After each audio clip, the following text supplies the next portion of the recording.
Welcome again to another episode of me trying to keep the side of my hair in my hat because it's hitting that length now where it just peaks out. And my goodness. But the actual topic, more gender differences, following through on a previous video, we're doing more article reviews from Psychology Today. This one is it's titled The Gender Gap in Online Reviews. This is published through Psychology Today, but research done on behalf of Bronfenbrenner Center for Translational Research. Yeah, I have no follow-up thought to that. This is done studying 1.2 billion reviews. That's a lot. Very nice sample size there. Goodness. Pulled from 5 different sites: Amazon, Google, IMDb, TripAdvisor, and Yelp.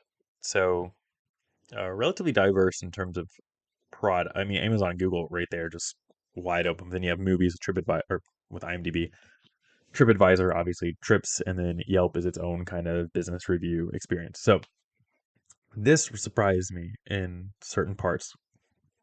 My assumption coming in, and kind of the preface question of this article that they offer is, are women less likely to leave negative ratings? And the answer was yes, which I'm a bit surprised at that. Women typically are more, I should say, have a higher proclivity towards negative emotion. This is from personality assessment, and this is something you notice on the extremes. Men and women are, by and large, pretty similar, but in the extremes where it matters, women have a higher proclivity towards negative emotion on average. So to me, I thought, well, they're probably likely to have more negative experiences, therefore leave negative reviews. Not quite the case. Actually, they found that across the board on a 5-point Likert scale, so a 5-star rating, that men and women have a 0.1 star difference, which I felt was significantly or statistically insignificant, but they argued because of the sample size. And what did they say specifically? Because of the sample size, it was significant, statistically significant. So I'm going to trust them on that. And I guess with 1.2 billion reviews, I could understand that. So I found that interesting. But what they did is they followed up with this research and asked 1,100 people, and then they did another part asking 1,100 people. I don't know if it was the same same 1,100 people, or different 1,100. But in the first experiment there, that like post follow up after getting that data, they had men and women look at art and ask their opinions, and they had roughly the same amount of negative and positive opinions. However, they then asked them to write a review of it, and the women held back on their negative reviews. They were a little bit more reserved. Then they did the same experiment with a small piece of music. Again, men and women gave pretty much the same answer. But then when asked to write a review, women held back their negativity. So they might have said something negative, they didn't put it in the review though. Interesting, right? And this is where the research to me makes sense from what I understand. They found that women were more concerned with potential negative feedback from leaving a bad review. They didn't want to appear judgmental, uh, and they would feel bad for criticizing someone or something. They also said um, they were worried of towards themselves judgment or backlash if the review was unfavorable. Now, this makes more sense with how we understand aggression manifesting itself in men and women. Men typically, and again, this is all roughly the same, but when you get to the extreme examples of it, it changes. Men typically express aggression through physicality.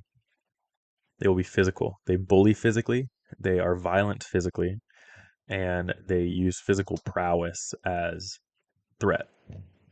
Women are not necessarily less violent, but they're violent in a different way, and their aggression is different. They typically, on the extreme, use instead of men using physicality, women use socialization and relationship. So they're more likely to be threatening from a status perspective. So they lean typically towards hurting your character slander and stuff like that. So they'll be violent to you by spreading rumors or creating drama, generally speaking. And yes, women throw punches and men start drama. Again, we're talking about the extremes here.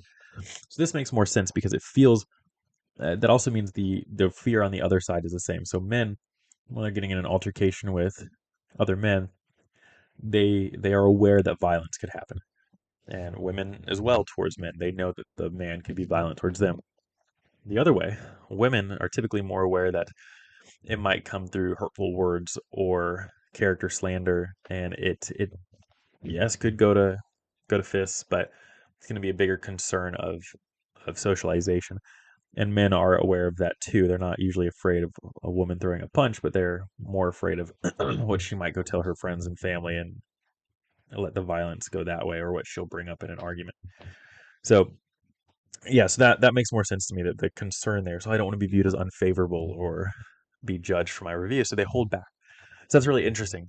Um, and again, we're talking with large sample size, so I don't think you should only pay attention to negative reviews from men because they're more likely to be negative. Just read the reviews like you do. It's just an interesting piece of data that I found.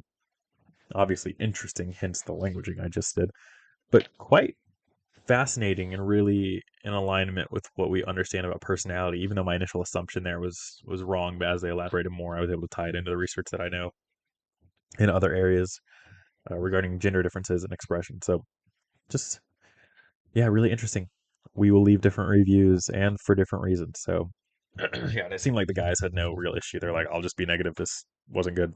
They'll kind of say the same thing to someone's face that they will in a review. So yeah, just some interesting things from this article. And yeah, that's about it. See you.